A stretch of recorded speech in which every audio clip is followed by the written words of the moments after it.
has for you. Amen. Amen. So tonight I want to speak from the title, Guard Your Heart by Watching Your Mind.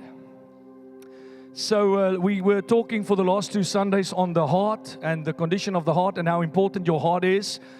And remember last Sunday I told you that oftentimes we speak about guarding the heart, but we need to talk about what to do once the mess got in. Because sometimes you hear these sermons, but you're already offended. You're already bitter. You are already hurt. You are already confused. So by the time you hear to guard your heart, there's already stuff in you. And what I've learned in my life is what's inside of me will eventually find its way out. And I need to learn how to purify my heart. We spoke last Sunday about Saul and David, and how David had a different heart from Saul. They were both called the same way. Can you imagine? David and Saul both were shepherd boys.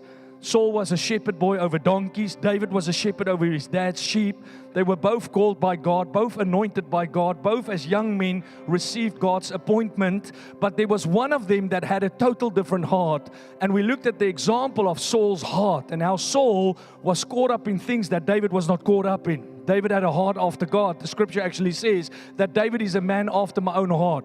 If there's one man God compares to on this earth that has a heart for him, it was David. Saul had a heart for himself. Saul was bound by envy. Saul was bound by insecurity. Saul was bound by his own accolades. He wanted to build his own career. He was only consumed with getting ahead for himself. David had a heart to please the Father. He had a heart to please God. He had a heart to find God in this venture of life. Go listen to last week's sermon. I know it will help some of you to get your heart purified so that your heart can receive what God wants for you. Jesus said that the only way for you to live your life is from the treasure within. So it doesn't matter you build up all the treasures on the outside, but you never take care of the treasure on the inside. You know, your heart, your spirit is actually so critical in this race, because the Bible teaches us that the Holy Spirit works from a place of peace and joy. Most Christians I know are not at peace. Most Christians I know don't have any joy. They get happy every now and then because they are consumed by happenings, but the joy of the Lord is when there's a peace and a fullness that comes from within you. The Bible actually says in the book of Romans chapter 16 or chapter 12, I'm not sure, one of the two, it says that the kingdom of heaven is not about eating and drinking. It is about peace and joy in the Holy Spirit. There's peace when you serve God. Hebrews chapter 3 warns the church. He says, many of you will die one day and you will never have known the promise of entering into the rest of God. You see, when you find your sweet spot with God, that's where things happen around you. That's where you multiply. That's where you expand. That's where you see God's blessing. That's where the favor catches up with you. But as long as you are in strife and you are in offense and bitterness and you are looking for things to keep you fulfilled and always trying to run from pillar to post to find your way in life, in that phase of life, no life will flow from you. You see, I've learned in my career as a pastor and in my journey as a believer that there's something very special that takes place in your life when you stay stable in one place. Because roots cannot grow deep when you keep moving from pillar to post. One church to the next, one ministry to the next, one wife to the next, one career to the next, one class at university, one degree to the next, never seeing the way through. That's why the devil lies to many of you to tell you the next time it's going to be different. But what the devil doesn't tell you is, hey, you need to get stability in your life so that you can shoot roots. And the deeper your roots go, the stronger you can withstand the storms of life that comes. I mean, I think it's the Chinese bamboo. If you go look at the story, that takes 8 years. If you plant the Chinese bamboo, for the first 8 years, you don't see anything, 8 to 11 years. This is now scientific facts. They don't show anything, and then overnight, suddenly you just see this tree spring up. Because for the first 8 to 11 years, all it does is shooting roots. Christians are very shallow. Jesus said in the book of Luke, when he spoke about the 4 kinds of believers, he said there's the kinds of believers that get choked up by the cares of this world. Then there are those that are shallow when the word of God comes to them. So the minute the life throws you storms, you get persecuted, what happens is you become unstable. The book of James talks about unstable Christians. He says, if you ask of God, you cannot be unstable because that man will never receive anything from the Lord. He's like a boat tossed to and fro. Paul speaks about Christians that's blown by every wind of doctrine. Going by what this pastor says, going by what this pastor says, always building the puzzle, but never getting the puzzle to match the picture. The Bible. And as long as you live your life like that, you will never express what God wants you to express. Never produce. Fruitfulness doesn't come because you squeeze. You can't get uptight with God. You cannot force God's hand. Your blessing doesn't come because you pray louder, or you pray longer, or you shout. You get frustrated. I tell you, with frustration, you will see no change in your life. It's when you get stability. When you rest in the Lord your God, when you can wait in that season of suffering, that season of isolation, when you feel lonely. Now, it's a different thing when you isolate yourself. I don't suggest you ever do that. Because if you isolate yourself, you get yourself with the crosshair right on your back. I'm a hunter, okay? I do hunt, factual. And if you shoot an animal, you wait for it to stand alone. Because when they're alone, you don't hit any other animals. So that's exactly what Satan does. The minute he's isolated you, he's got his crosshair on you. He wants to take you out. That's why you should never isolate yourself. But when you're in seasons of loneliness, those girls in our church that's lonely, that's single, thank God for that season of loneliness. Can you wait on the Lord in that season? Can you be faithful with what God has placed in your midst in the season? Can you rest in the hope of God? Can you find joy in your singlehood? Or do you get uptight because you have to find someone? You don't want to be left behind. You don't want others to talk funny about you. You don't want your mommy in Africa to say, my child, you're getting old now. Because many cultures will force you to marry before your time. But when you rest in the Lord and you are led by the peace and the joy of the Holy Spirit, you live a life of great impact. You make change in life. You move things. You help people. You build home cells that changes people. You build churches that changes people. You build businesses that brings life to communities, not just suck everything out. Have you ever seen this Transformer movie with these machines or these aliens that come to a planet? They take everything they can from this planet, then they go to the next planet they take. That's how some Christians are. Because they've never settled in their hearts what God called them for. So they come to this church, they try and suck this church dry. Once they've squeezed the life out of this church, they run to another church and they go do exactly the same there, believing that the problem is with the church, never recognizing that the issue is in your heart. Because you've never come to know the peace of God. You've never come to know the joy of the Lord. You sing joy with a thick lip. How do you even sing? I've got joy, joy in my heart. For flip's sakes, keep a beat. Keep the beat. You are 20. I've got joy filling me up. Oh, thank God I'm not in your home cell. Thank God you're not discipling me. Because if that nonsense has to get on me, I might quit on life. No wonder you feel so heavy. No wonder you want to blame the world for your problems, but you don't want the joy. I want the joy. Yes, sometimes Christians are horrible people to be around. They're horrible people to be around. Small-minded, average, self-centered, consumed by themselves, miserable. Miserable. They believe God's going to give them victory in life, but you can't even put a smile on your face. I've got words for you. You're deceived. That's a prophecy. You're deceived. Because just logic tell me, if you work in my company, if I'm a business, or if I'm a business owner and you look like you don't want to be there, why will I take you further with me? Just logical. It's just logic. If every Monday I have to hear how tired you are and how tough your life is, and every Friday I need to hear how you can't wait to leave the company, why would I want to promote you? It's just basic common sense. So you want the joy to overflow. When they come to your home cell, I actually thought about it this week. I had a home cell leader in London. Her name was Tracy. And one day she called me. She said, Pastor Jeffrey, no one wants to come to my home cell. Please help me. Send another visitor. And I said to her, Tracy, I don't want to come to your home cell. That's a tough thing to hear if your pastor cares about you and loves you. But I couldn't handle that home cell. It was flaky. You walk in and it's this pity party. Oh, please love me. Please help me. Oh, I didn't want to go there because I didn't come to home cell to catch your disease. I came to home cell to be filled with faith and anointing and power. I want to leave there encouraged. I want to take on the giants in my life. Every day I face battles. Why do you think I come to church to listen to you cry? No one should come into your home cell to hear how difficult your life is. They should come to be infused with faith, encouraged. They should stand there and look at you, worship, and be like, my days, I want to be like you. But some of you, I don't want to be like you. I want to get you saved. You keep telling me you're safe. No, I need to get you saved, because if that is what salvation looks like, then I want nothing to do with Christianity.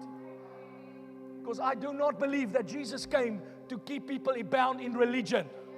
And listen, if you don't have a good spot with Jesus at the moment, there's room for you. But if you sit in that room all day long, year past after year, I want to slap you a little bit. Because you need to get out of that room. Amen. Amen. So my message tonight, guard your heart by watching your mind. 2 Corinthians 10 says we can demolish every deceptive fantasy. Look at your neighbor and say, you've got some fantasies.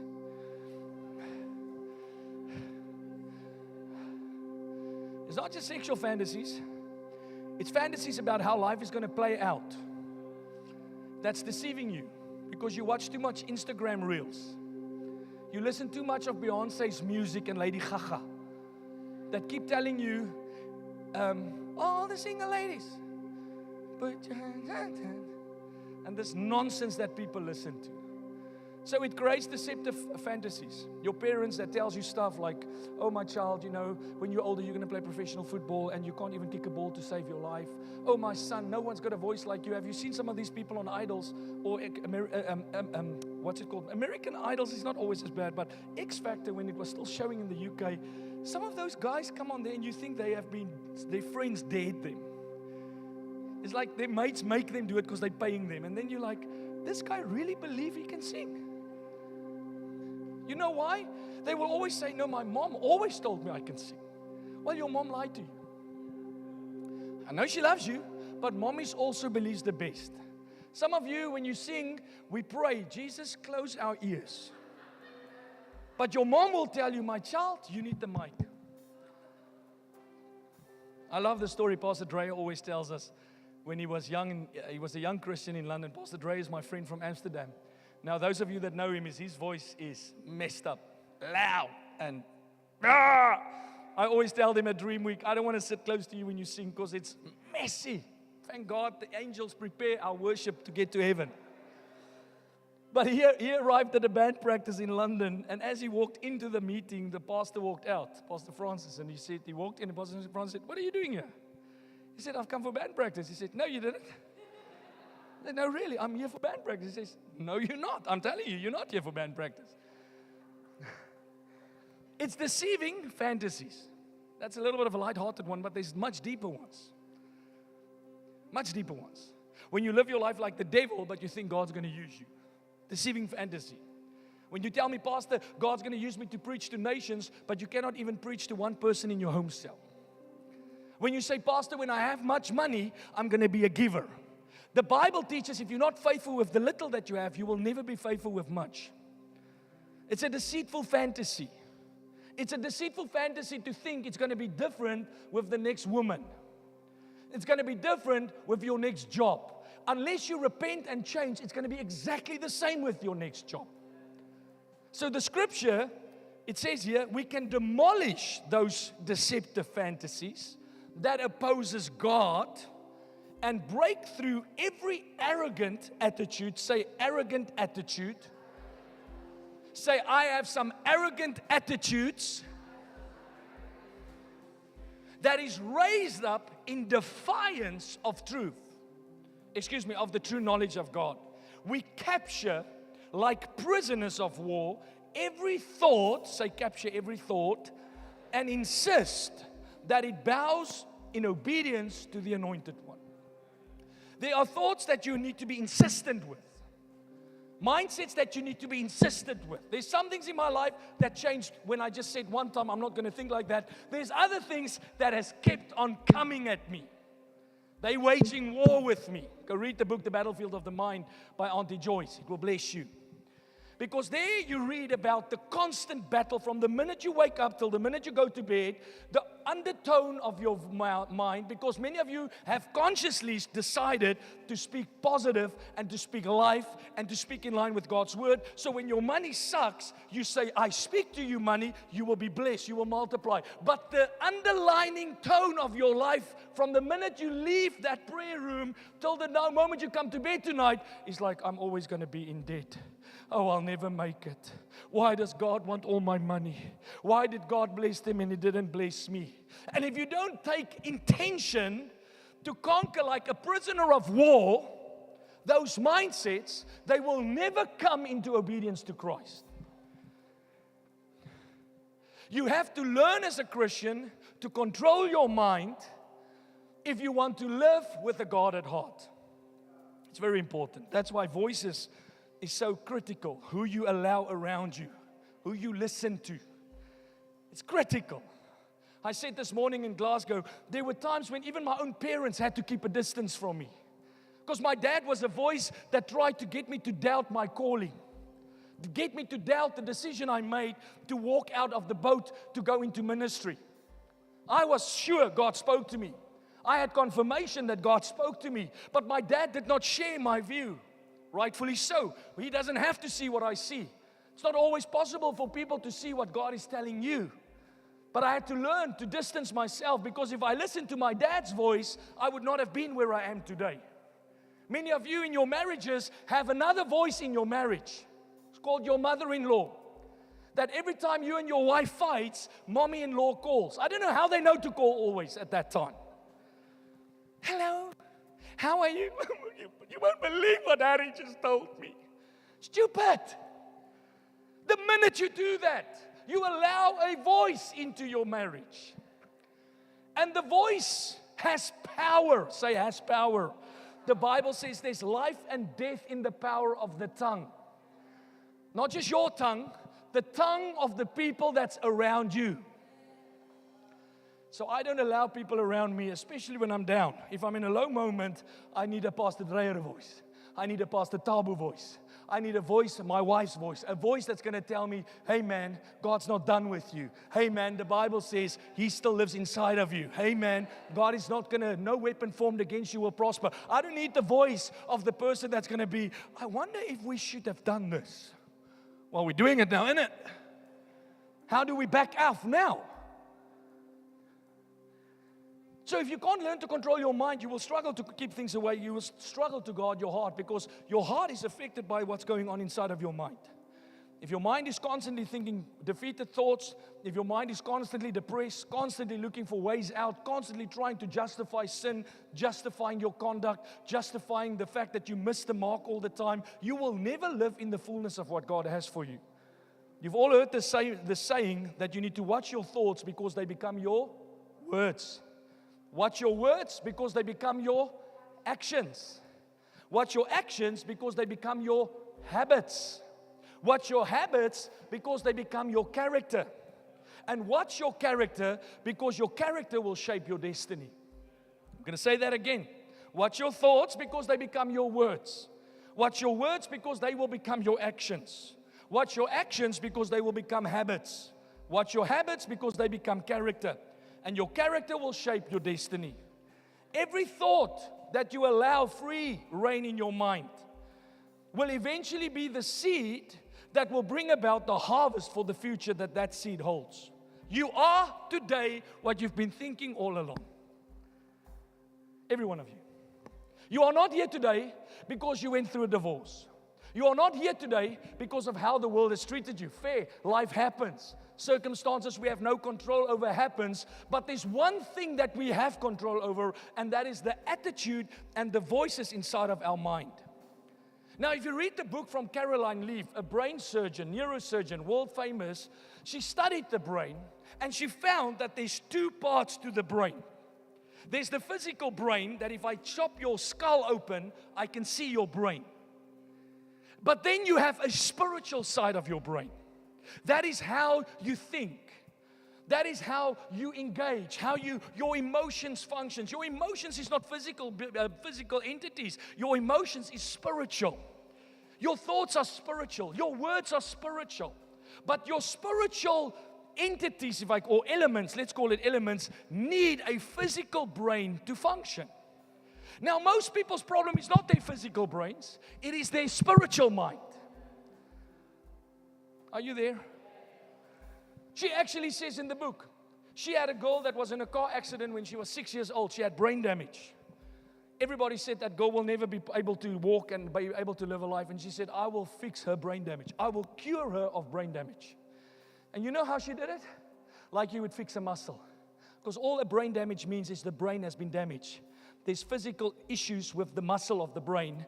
And she taught this young girl through spiritual training and scriptural training to reconstruct her mind as a muscle.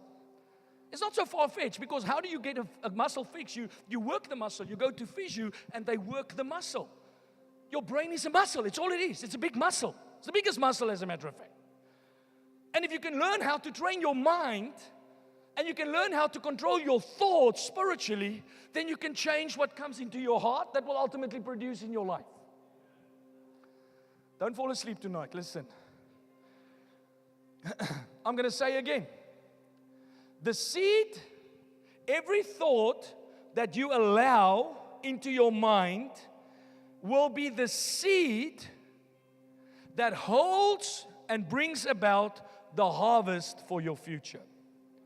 So when you sit here tonight, now you are all thinking about what I'm saying, but if I was silent, what would be busy happening in your mind?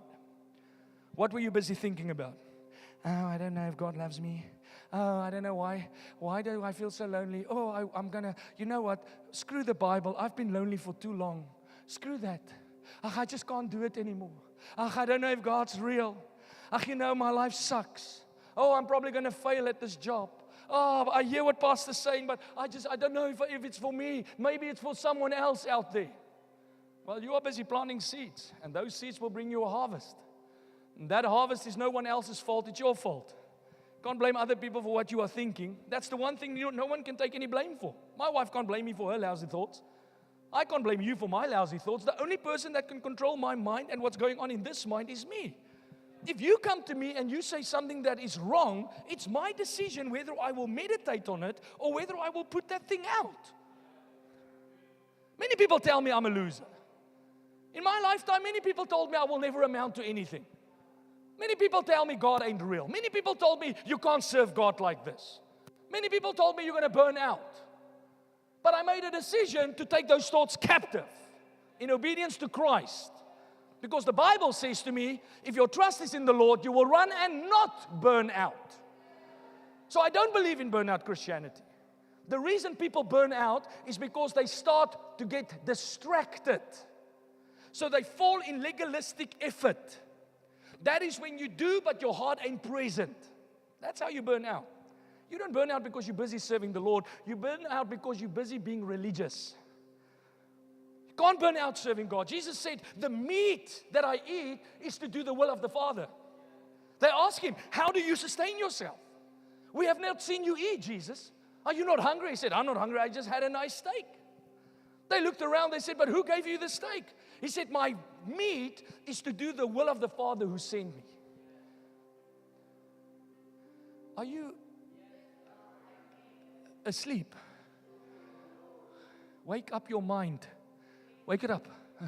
Splash water on your face if you have to, but wake up your mind. You're in church. Pay attention. You're in church.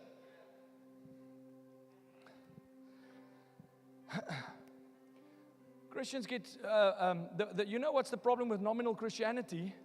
It's like the Bible says in the book of Titus, it's a form of godliness but no power. So then people start saying, yeah, I serve too much. What do you mean you serve too much? What is serving too much? My life is servanthood. This Christianity, Jesus said that for you to be a part of this kingdom, you need to be a servant. The problem is you've made church about you. You've made Christianity about you. And if you make Christianity about you, you will never live in what He has for you. Because He said, as long as you hold on to your life, you will never experience my life for you. Jesus said it, not CRC. Jesus said it. If you want the life I have for you, let go of your own life. No, I will let go of my own life, Pastor, but only every second Sunday between 9 and 11. So now, are you letting go of your own life, or are you letting go of your own life on your demand? Who's God then? Who's in charge then? So the mindsets that people have, they come, they talk, and some of you have got the wrong Christian friends. I want to say to you, the books you read are the wrong books, because you shouldn't read the book, The Power of a Praying Woman, if you're a man. You shouldn't read the book, How to Feel Better About My Depression. You should read the book of Yonggi Cho, How to Build Supernatural Faith. You should read the book, How to Operate Under the Anointing. You should read the book, How to Move in the Gifts of the Spirit. But the book you read comforts you. And so far, comfort has not served you well, has it? I still don't believe counseling is always helpful, because most people don't want to get counsel out of it. They want to get counseled into it. Just make me feel comfortable. Let me accept the grief. You shouldn't accept the grief. The Bible says we don't grieve like the world. We have hope. Oh, just counsel me to accept the fact that I'm about to make a mistake. You shouldn't make a mistake. God is warning you. Time and time again, stop. Don't go for that guy. Don't spend your money like this. Don't eat that thing. Don't smoke that vape. No, but Pastor, I got it half price. Doesn't matter. Don't smoke it. You can believe it or not, but your life today is actually how you've been thinking over the last 10 years. So if you look at your finances and you are blessed, keep on thinking that way. If you're not blessed, change them. Change your thinking. If you are blessed and you're lousy in your behavior and conduct, think different. Did you know money starts in your head? Money doesn't start in your hands, it starts in your head. The Bible says God gave us the ability to create wealth by a thought. God gives you gifts. God gives you talents. God gives you opportunities. And then you have to learn how to navigate and how to apply and how to put in the effort and how to work the miracle. You don't just get money, you work the miracle. Nowhere in the Bible will you find someone that just received money. They worked the miracle. Every time God did something supernatural, He did it by somebody's obedience. Through somebody's surrender, somebody healing, someone applying their faith according to biblical truth. You don't just get a job because you pray. You need to go look for a job. You need to go post your CV online. Go knock on doors. Go and walk in the streets and pray. If you do want to pray, go do a prayer street walk. Pray. Then you find jobs. We don't find a venue for our church by just praying. I've looked at 40, 50 venues up to now. Submitted 4 offers, different facilities. No. I don't go back and sit at my house. I don't go and suck my thumb. I get my feet going. I move. God, you need to show me. Because one thing I know, the scripture says, He will direct the steps of the righteous. He doesn't direct the seat of the lazy. Oh, Pastor, God, direct me. Please direct me. Direct me. Direct me to the right woman.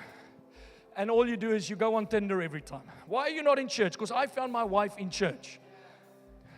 Every one of the couples I married, 10 couples I married this last 2 years, they all found their spouses here.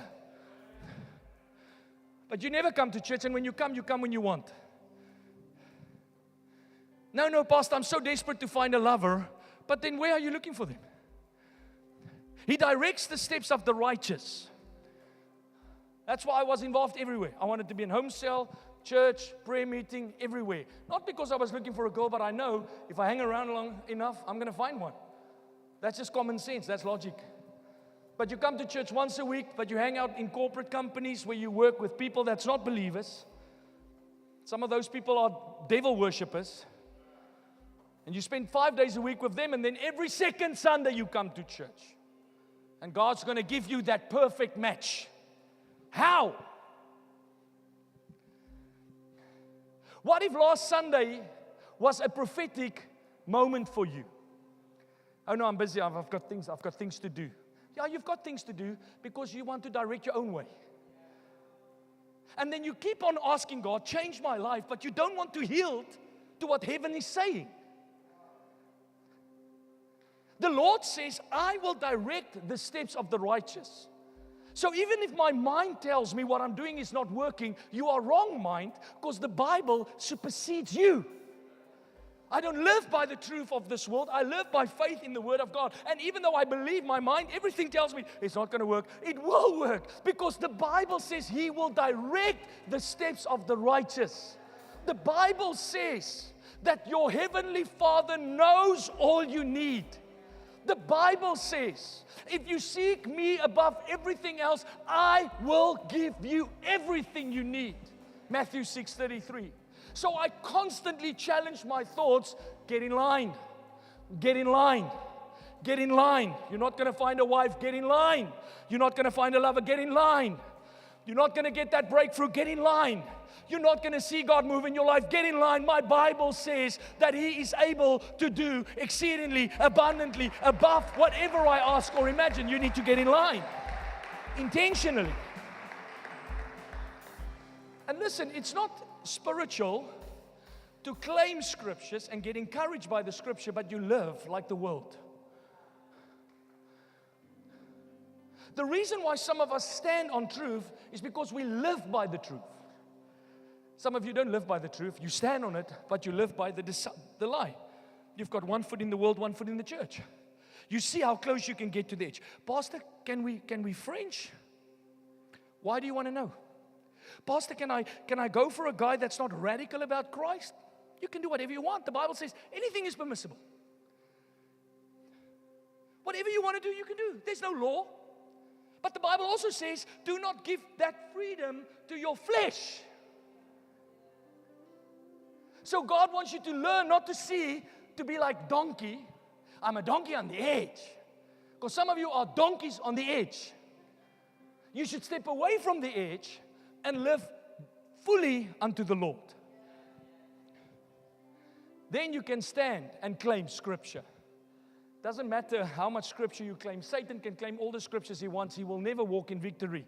He will never have increase. He will never see God move in his life. He will never produce what heaven wants because what he says doesn't align with how he's living his life.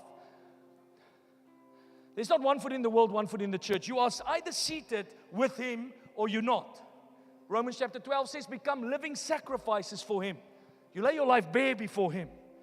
You lay down for what heaven wants to do through your life. Proverbs 23 verse 7 says, as a man thinks in his heart, he is like that. So not as others think about you, as you think about you. You know the story in Numbers 31, where I'm not going to read the old scripture, but we have it if you want to follow a new version. So here's a group of people that's been in bondage for years. And that's the problem oftentimes when we come out of the world. Our mind is filled and consumed with what slavery taught us. We were brought up to believe that we are slaves. We are brought up to believe that God doesn't care. We are brought up to believe that we need to fight our own way. And here comes Moses, and Moses shouts on behalf of God, and he says, God is saying, let my people go. And here they lead them out of Egypt into the promised land. And the scripture says when they came to the land that God promised them, they had fear in their hearts. They doubted. And in Numbers 31, let's read it. It says, the men who had explored the land with him disagreed. Now, this is the part I want you to see. Look at what these men were thinking. We can't go up against them, the giants in Canaan, because they are stronger than we are.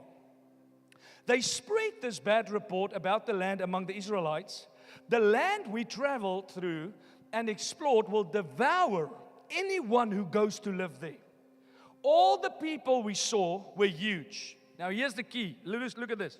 We even saw giants there. the descendants of Anak.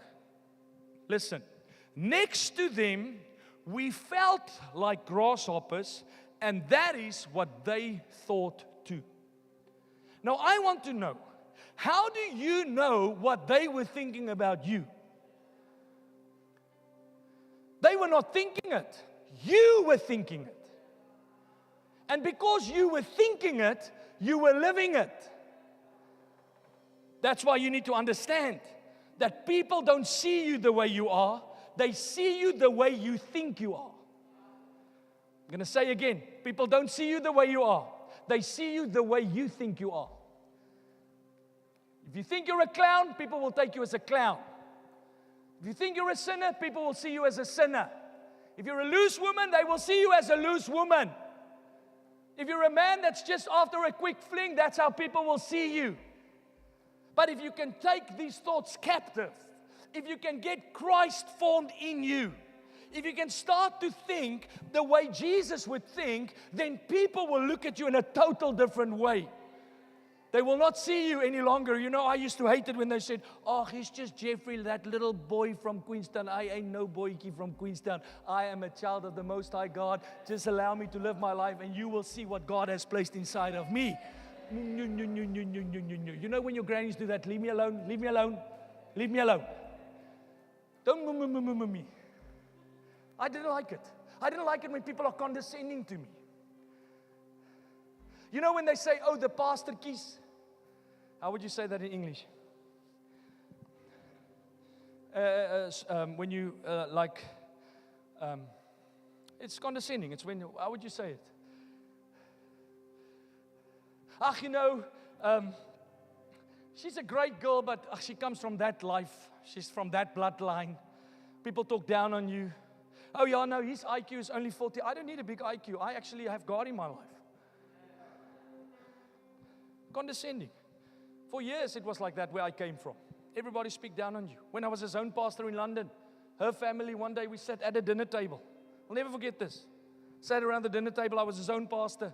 Now, for some reason, people think when you're a zone pastor, you're a nobody, and when you're a senior pastor, you're a somebody. I can tell you there's zone pastors that do much more in this world than senior pastors that I know. They don't need titles to show up. Because sometimes people want to put labels on you. And I had to learn that no label tells me who I am. God tells me who I am. So I'm sitting around this dinner table or lunch. We were having lunch, and the one aunt looked over and she's like, oh, so Jeffrey. You know, like that auntie chat.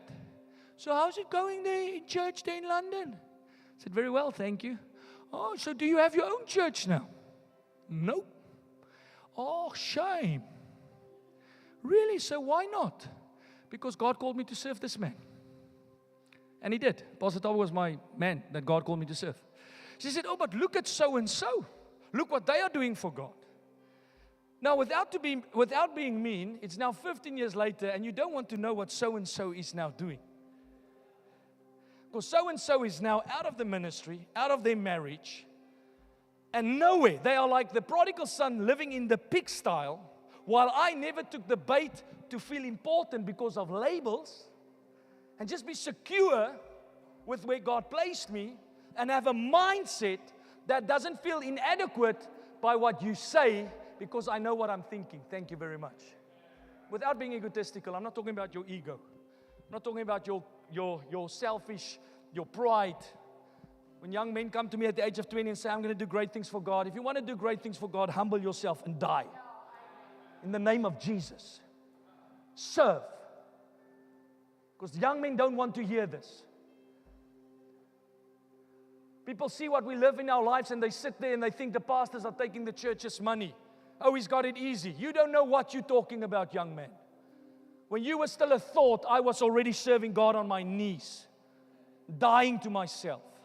Sunday after Sunday, I got no accolades. I got no shouts. I got no thank yous. I had no one patting me on the back. It was me and that blooming mop.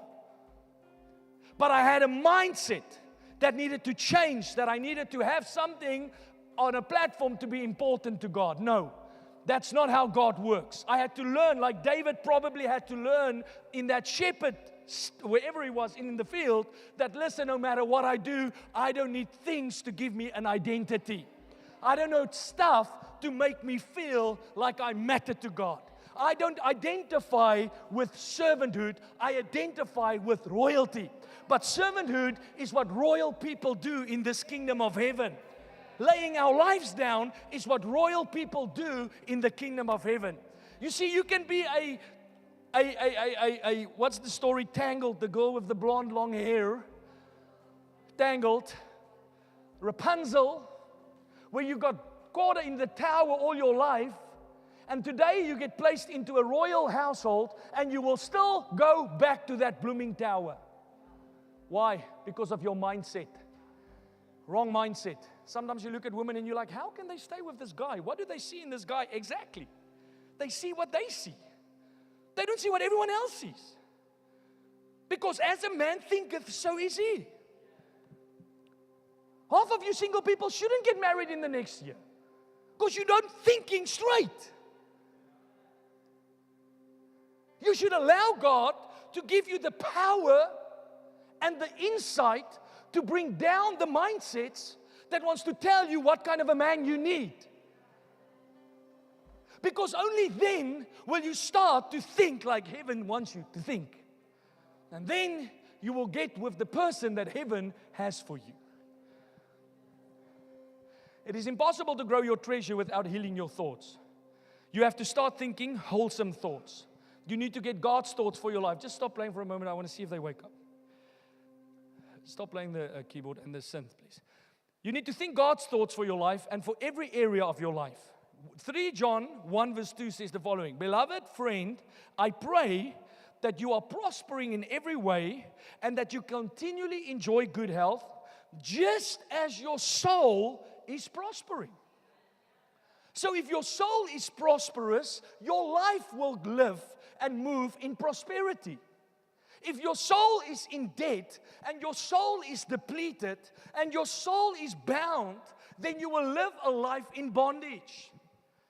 You cannot live your life in freedom, but you are a prisoner in your mind. Joshua 1 verse 8 says, recite the scroll of the law constantly. Contemplate it day and night and be careful to follow in it every word that it contains. Then you will enjoy incredible prosperity and success.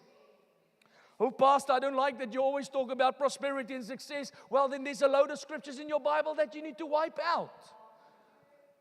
Because there's a promise when you meditate on scripture. There's a promise when you get control of this thing. And the promise is not living average. The promise is prosperity and success. It's a promise. There's a mindset, a stronghold in all of us, that when you come to Jesus, if you don't deal with it, it will severely hinder your walk with God, and it will stifle everything that God has for you.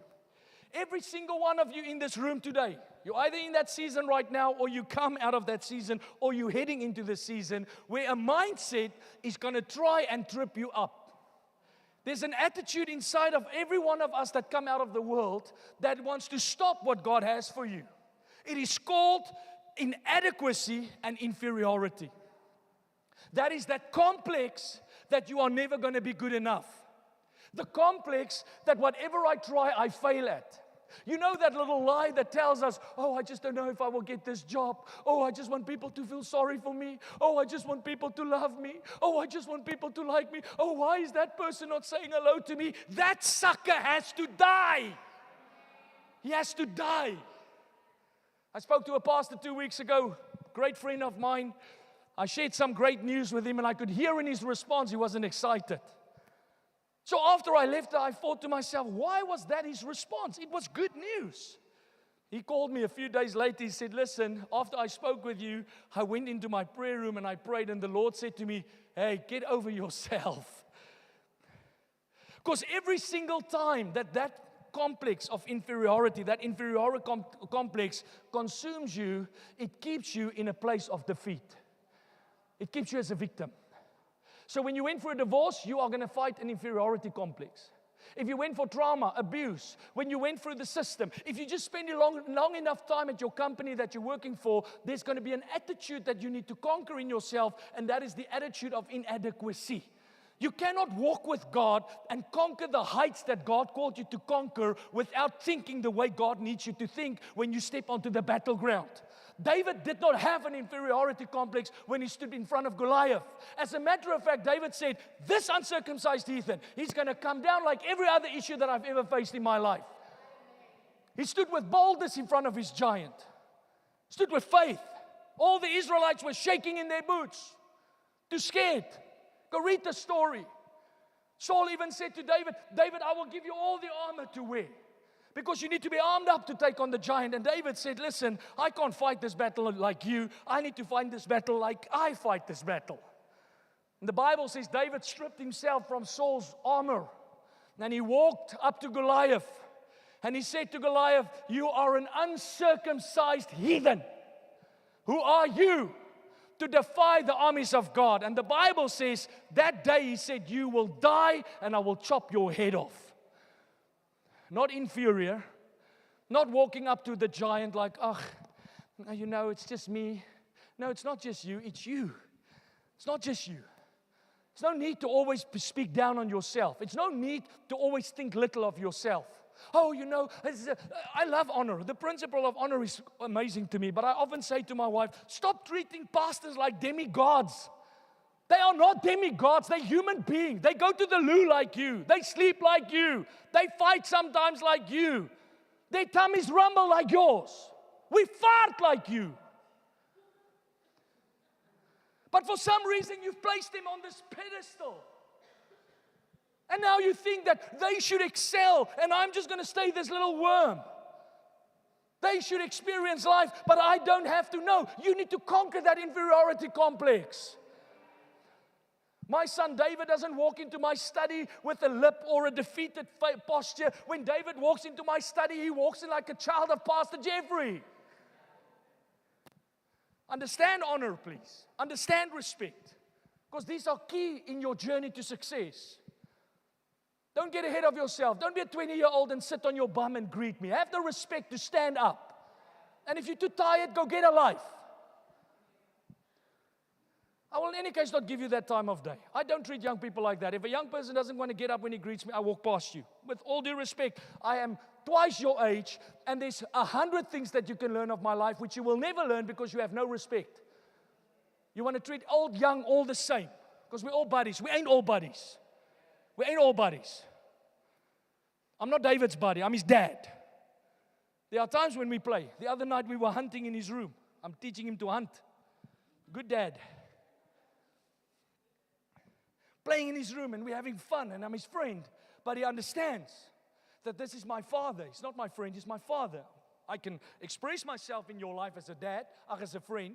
Some days I can be a crying shoulder, but my main function in your life is father.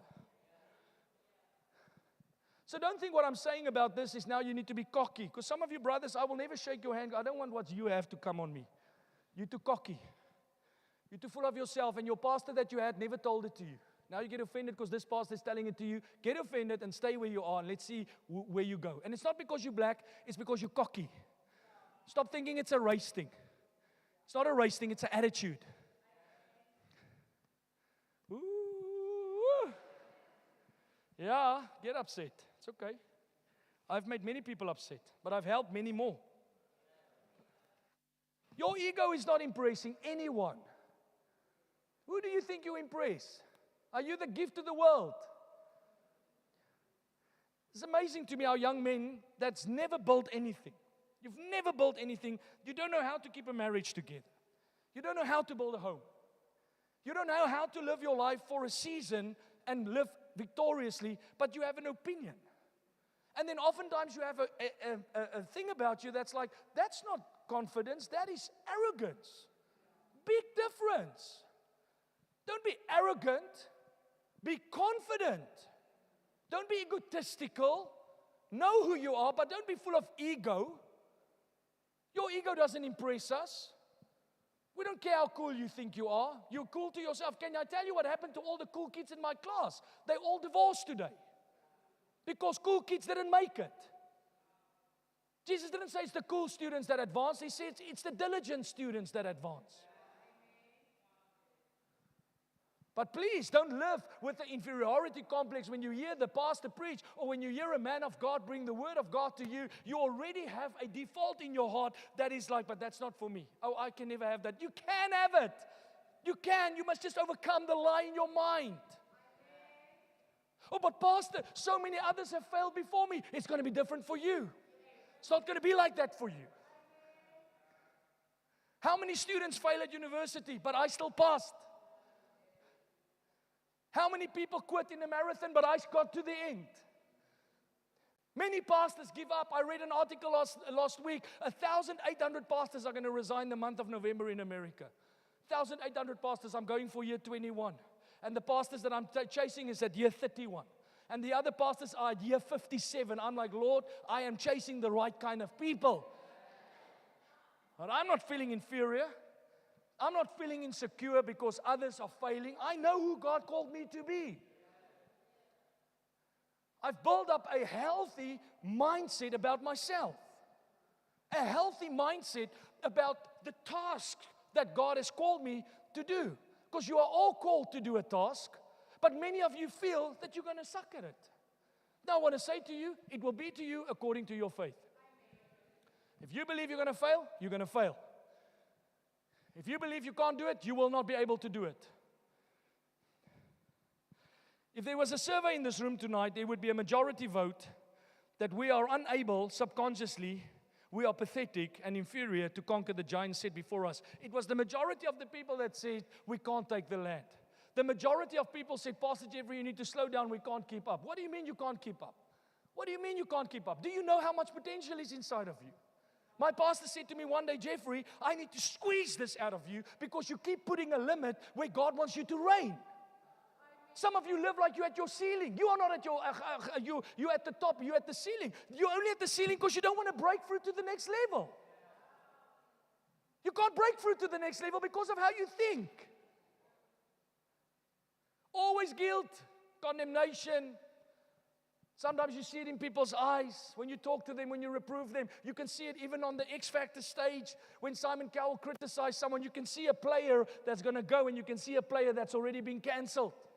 Any of us that stood on a judge's panel before will know what it feels like when a judge looks at you and says, it wasn't good enough. But the player with the right mentality and the right posture will be the guy that says, thank you, I'm going to go and do what I have to do in order to be who I'm called to be.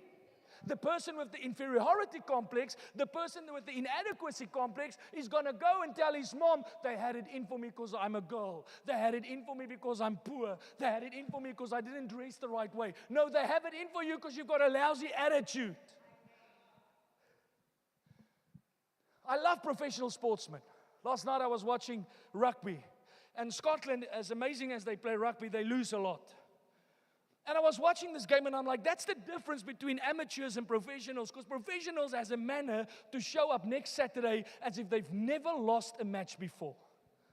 Amateurs, they show up already losing. You can already know. Whatever you give them is going to fail. Not because they can't do it, but they believe they cannot do it. They have never conquered the mind. They have never conquered the mindsets. They have never stood against that mindset that's imposing itself upon you, saying that I am well able. I can do all things through Christ that strengthens me. And if I fail today, there is no guarantee that I will fail tomorrow because I have more faith, I have more tenacity, I've learned some lessons, my character has developed. I might have failed last year, but this year things have changed in me. So why are you already in a posture that you're going to fail if everything about you is supposed to be different this time? It's amazing. I competed at school on a lot of sports terrain, and that's maybe the issue we have. Many of you are not used to sports, or even you're not used to win because the government told you just well done for showing up. What do you mean well done for showing up? It's well done when you win. So I had to learn as a young man when I failed at athletics, because I used to do cross country and athletics, and I would practice my backside off. Spend hours practicing. We would eat according to the T. I mean, I would eat 2 potatoes on a Friday night as a youth. What youth eats 2 potatoes on a Friday night? And the only reason why is because my coach told me, get the stamina build up for tomorrow, because tomorrow we need to win the race. And I would show up, right diet, practice is good, mindset is good, attitude is right. Go show up, but I'm just not the best on the day. I lose, got second or third or fourth, whatever. Then next Saturday you had to participate again. And if you came to the field already losing, then the question is, what are you doing here? But that's not what came out of me. I had to learn that today I'm going to run to win. No matter how many times you lose, you still show up today to win. So now I can't understand in the church why you keep losing. You lose at money, you lose in leadership, you lose in church, you lose your job, you lose your loved ones, you lose relationship, and you keep thinking something else needs to change. But I want to say to you, the issue is not out there, the issue is in here. You have an inferiority complex. You think small of yourself. You don't need people to think small about you because you already think small about you. You can pray big prayers for others. You can pray Jabez-like prayers for others, but you can't pray Jabez prayers for yourself. See, I had to learn to pray Abram kind of prayers. Lord, enlarge me. Without feeling ashamed. Why must I feel ashamed for coming to the creator of heaven and earth and say, use my life to the greatest capacity that you can? It's like Rodney Howard-Brown said once. He said, you will never come to heaven one day and God will say, Joanne, come here. Why did you trust me for that? Why did you keep asking me all these big things? Why did you tell the world how amazing I am? You see, you keep coming to God with your small, puny mindsets, and that's why God can't do what He wants to do. But God wants you to think big thoughts. God said to Abram, Abram, look up to the sky. See what I see. See what I see. Because when Abram saw it, he could believe it. And when Abram believed it, God did it. Did he become the father of many nations? Exactly as God promised him. Jabez prayed and he said, God, I want to ask you, enlarge the camp of my dwelling. Enlarge me, Lord. And the Bible says the Lord heard Jabez's prayer. Solomon prayed, said, Father God, give me wisdom, not wisdom to make money, wisdom to rule your people well. And the Bible said God granted him wisdom and everything else that a natural man would desire. The man with the girl that was dead came to Jesus and said, please bring my daughter back to life. Jesus did it. The woman that had an issue with bleeding, she said, please heal me. Jesus did it. The person that couldn't be fed, or the widow that was without food, she cried out, she said, help me. The prophet said, there's your answer. She did it, and boom, God did it. But somewhere in the church, it's crept in, this inferiority complex, that the smaller you are as a Christian, the holier you are. The more miserable you are, the prettier you are. Come to church, bend out of shape. Always walk around waiting for someone to live your life. Never acting up. Never showing up. Let me say show up. You never show up. You never, when you show up, live as if you have to run to win. You just compete. That is why God cannot get past that mind of yours. That's why I said tonight, you can't guard your heart if you don't take care of your mind. Your mind is everything in this business. Everything. As a man thinketh in his heart, so easy. If you're sitting in this room tonight and your mind is telling you that you should just get a job, you will just get a job. If your mind is telling you, I'm going to trust God to live my life to its absolute full, to its max, and I'm going to ask God to give me vision in line with His vision for my life. I'm going to ask God to show me what He sees, to reveal to me who He sees I am. When that is your prayer, then you will start to see blips, not all of it, blips of who God has created you to be. There's a man called Emerson, which was a general in the army. And he said, he was speaking about veterans, and he said, they conquer who believe they can. And he added, they conquer who they believe they can. Meaning you will never conquer what you believe you cannot conquer. The reason some of you can't get free from your porn is not because the Holy Spirit can't do it. It's because you don't want to. You don't believe you can. You don't believe you can be a generous person. You don't believe you can be a faithful person. You don't believe you can be a watchful person. You don't believe you can be a standout leader. You don't believe that you can make a difference in Scotland. You keep thinking, I can make the difference, but you don't believe that you can make the difference. Pastor Jeffrey is going to change Scotland, where God is using Pastor Jeffrey to tell you that you and I together are going to change Scotland. See, my mind believes this.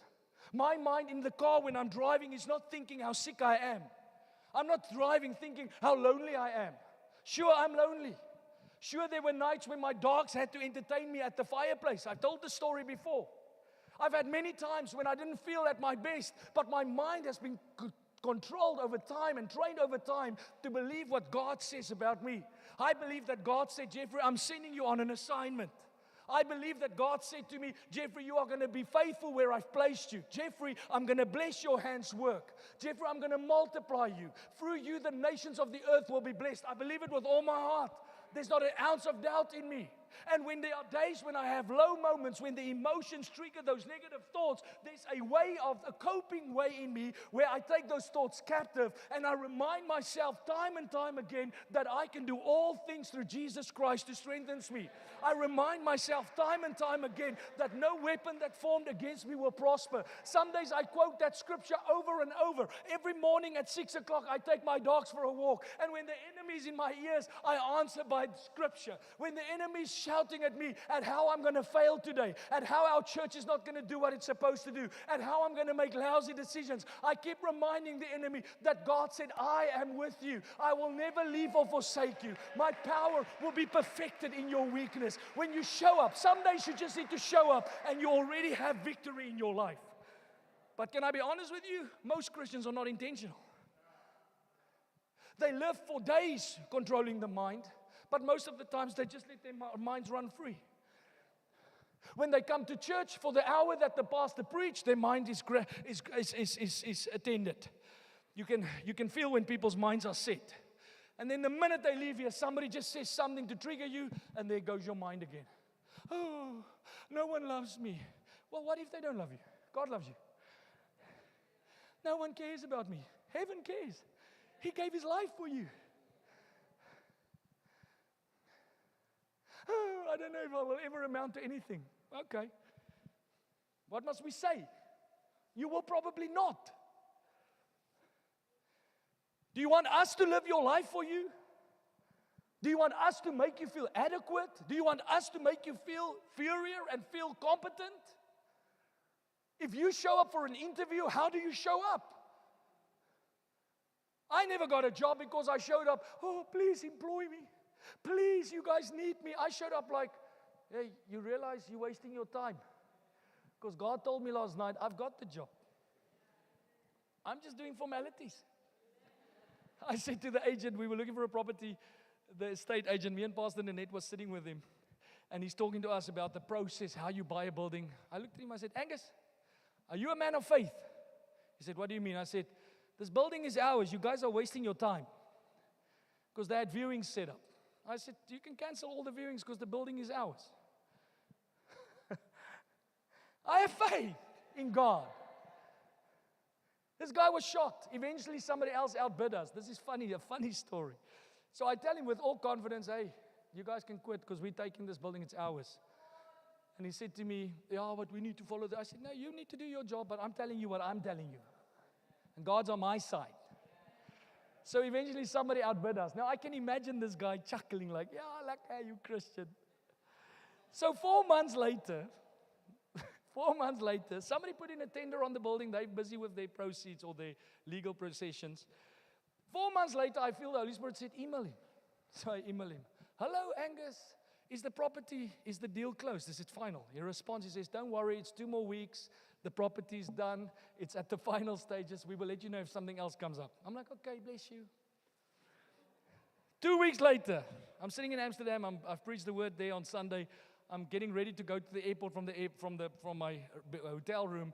And in capital letters, my email with red exclamation, call me urgently. So before I called Angus, my phone rings, and I can see it's a UK number, so I answered it. I said, hello. He says, Jeffrey, it's Angus. I said, yes, what's up? I got your email. He said, the guy's pulled out. I said to her, what does that mean? The building is yours. I told ya. Now, there's other stuff that happened in the meantime. We don't actually want that building anymore. But the point is that Angus learned a lesson that day. That you can't work against a man of faith. So I almost feel like we have now given them the building. Because I have faith in God and in God's ability to do what He promised me He will do. Why don't you get a job? Why do you have to look for that girl online? Why do you have to be sexing it around in order for that girl to fall in love with you if you know you haven't given your yes yet? That's manipulation. Do you know that? Because if you get physically involved with somebody, you blind their judgment. The minute you attract people emotionally and sexually, you've perverted their judgment. That's why sometimes when people sleep with, especially I saw one girl one day, I saw this girl has lost the plot over this guy. She totally lost it. I said to her, did you sleep with this guy? She said, yes. How did you know? I said, because I can see your behavior is totally out of sync. Because it brainwashes you. You think of nothing else but that physical attraction. That physical union, that closeness that you had with that individual. Doesn't matter if the individual is Satan, but you felt close. That's why the Bible teaches us sexual intimacy is for marriage. Because once you've gone through the vetting process, you know, they won't let somebody into this country in the days when I grew up without vetting them. I had to come to Heathrow Airport with a TB X-ray. Fact. You think I'm going to side with immigrants today that's coming in illegally because I'm an immigrant? No, I came in legally. I had to take my X-rays at the doctor in South Africa to show that I didn't have TB. Go queue up at the airport like a dodgy geezer with your X-ray. And then if they saw something on there, they said, this looks like TB. I'm like, my doctor said it's not. I want in. Man, it was the worst experience when you get to the border control, if you're on a visa. Woo! Get your bookie. Those of you that can get indefinite leave to remain, get it. Because it's a painful process to stand at that border control. So they vet us. When you go to work for a company, they vet you. That's why they interview you. But when it comes to the destiny relationship that you're going to make union with, you just swing wide open. Anyone can come in. If they go to church, they can come in. Pastor, but they said they love Jesus. Can we see their X-ray, please? I want to see their X-ray. I can't because I don't even know them. And they don't want to come because we see through you. The reason why I marry certain people in our church is because after 3 years I saw through them. And what I saw was there's no TB. Spiritual TB. So now you just throw yourself at anything that moves. I can get a visa if I marry this person. Are you telling me you're willing to take that risk? So Emerson said, you can only conquer what you believe you can. And he added, do the thing, listen please, do the thing you fear, and the death of fear is certain. Practice confidence and faith. And fears and insecurity will soon have no power over you. I'm going to say again, practice confidence and faith. You need to practice it. You need to remind yourself every day what God says about you. Joshua, meditate on these scriptures day and night. Make it your own. Own the scriptures. And it will make your way successful and prosperous. You want a job? Own the scriptures. You want to get that career opportunity? Own the scriptures. You want to get married to the right person? Own the scriptures. Make it yours. Day and night, make it yours. Grow in your confidence. Grow in your faith. Get your mind to believe what God is saying about you. Stop Stop permitting your mind to tell you what it thinks about you. How does it know? It's been trained by culture. It's been trained by wishy-washy voices. The voice of God will outlast all those voices if you learn to get your mind anchored and confident by faith in what God says about your life. Once when Stonewall Jackson, another general, planned a daring attack, one of his generals fearfully objected. It sounds like church leaders. They said, "I'm afraid of this," or "I fear that."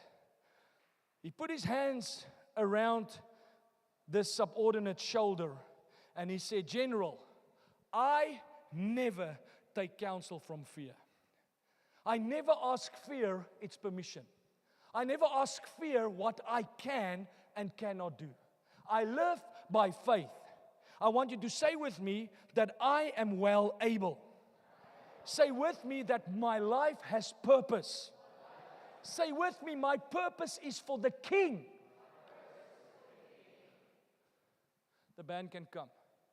I can do all things through Jesus Christ that strengthens me. You know how many times I said that scripture to myself? You know how many times I repeat those scriptures? You know how many times I have to encourage myself? It's like Jensen Franklin said once, I have to preach myself out of the pit many days. There are many days that we find ourselves in a pit. You listen to Celine Dion in the pit. I preach my way out of the pit. No wonder your Titanic keeps sinking. Because you keep waiting for that song to go on. No wonder. No wonder you cry a pity party. Because the only voices that comes up in your mind when you face hardship is voices of defeat. Voices of inadequacy.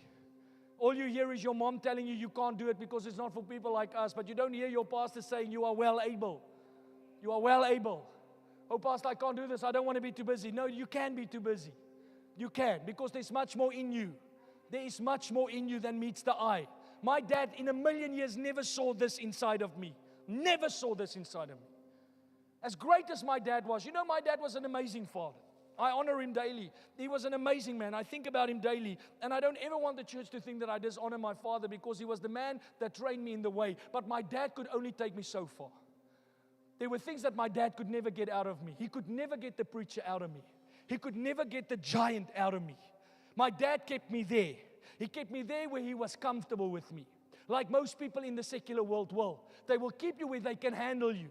But God wanted to take me where people cannot handle me. Where He alone can handle me. Where I walk in the waters that no one else is prepared to walk in. Where I conquer the land that others are talking about. God wanted to bring out the giant in me that will stand and say, I am well able. I will not flinch. I will not hesitate. I will not doubt. And I'm not going to die doubting. I'm going to die believing. If I die defeated, I will still die believing. I am a believer, not a believer, a believer. I'm going to die a believer. I'm going to live a believer. I am going to trust God for great and wonderful things. I'm going to lay my life down because I have learned not to allow them to keep me where they are comfortable with me. You know about the crab mentality, right? It's a psychological deficiency or disposition. I actually recently was sitting with somebody and they shared a story with me about something that happened to them on their holiday. And I said, you realize your family's crabs? Your family's got crabs. Yeah. Let me just... What do I mean? Go look at the story. If you put crabs in a bucket, they will all die in that bucket of starvation. Because every time one crab climbs to the top and is about to find their way out, the other crabs will just pull it back down again. They will just keep pulling you back where they're comfortable with you, where they can handle you. Because my friends couldn't handle me after Jesus got a hold of me. They couldn't. My dad couldn't handle me. I was too alive for him. I was too on fire for him. Everyone told me to tone it down, Jeffrey. When I came to Edinburgh, most of these pastors couldn't handle what I had to say. Listen, we were insignificant. We had 4 people in a flat. And all the 4 people did was cry about how difficult their lives were. And still, I would sit around dinner tables and restaurants. I got invited to go to big churches and share my story. And I'm like, Lord, why me? I've got 4 people in a flat. But it wasn't because of what I had. It's because of what I became.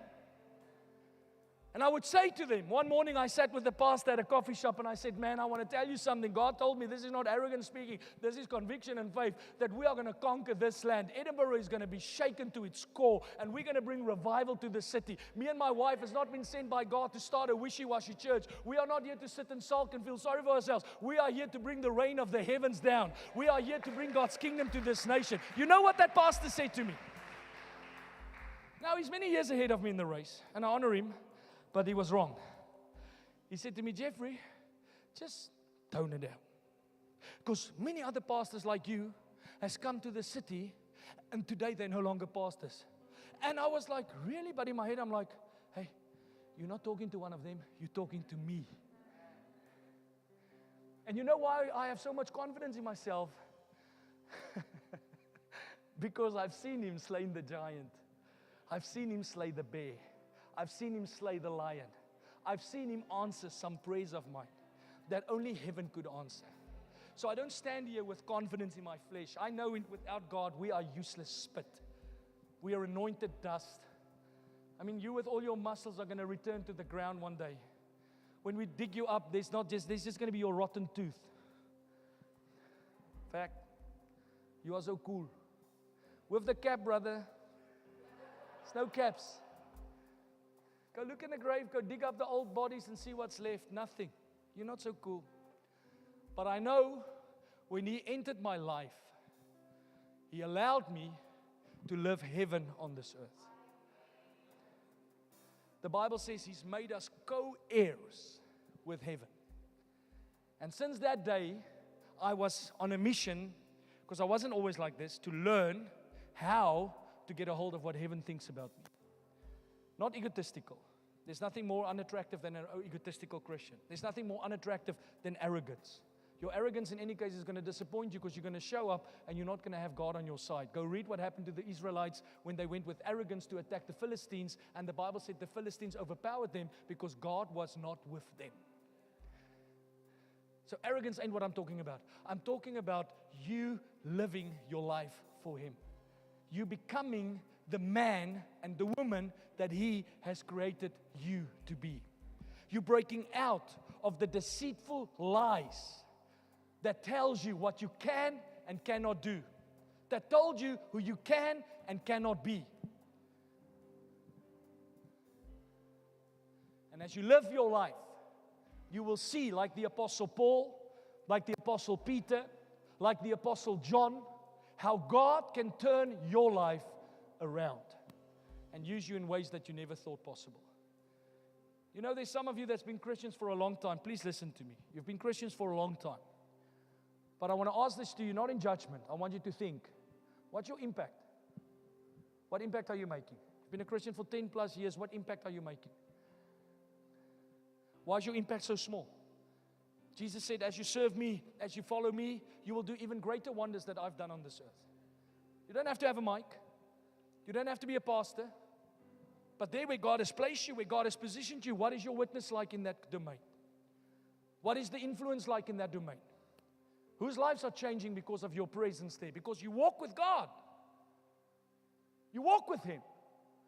You're not walking with God only on a Sunday. You walk with God there when you go about your business. Jesus said, go heal the sick, cleanse the lepers, raise the dead. Go witness of the power. Go release heaven on earth. Go and do the work of the ministry. But you sit in church for years already, and you're still waiting for something to happen. And I submit to you that your mind is standing in the way. There's mindsets that is blocking the release that heaven wants to bring. Many of you are victims. God calls you a victor. Many of you live defeated. God calls you a victor, triumphant. Go and have dominion. Take authority. Rule the earth. Rule the wicked. Rule. Not fit in. Not sing songs, kumbaya, Sunday after Sunday. Crying your pity party. Getting offended when the pastor says, go higher. Getting offended when the church says, do more for God. No, we will not do more. Because somewhere someone told us to be small and live small and act small is noble. But Jesus said that when I come, I will bring a fire on this earth. And you will do greater wonders than He's ever done. That's the Christianity I subscribe to. I don't subscribe to compassionate Christianity where we sit and feel sorry for each other without any outflows. It has to lead to something. Compassion has to lead to something. Counseling has to lead to something. Prayer has to lead to something. Make war on this thing. Stop feeling so small. Stop thinking so small. Stop being so inadequate. Stop failing at everything you do. Why do you fail at everything you do? God called you to succeed. He said, I will bless your hands. Joseph said, whatever my hands touched is blessed. If you want something fixed, give it to me. If you want a problem solved, give it to me. If you want change, give it to me. I will go for you, Lord. Amen? Amen.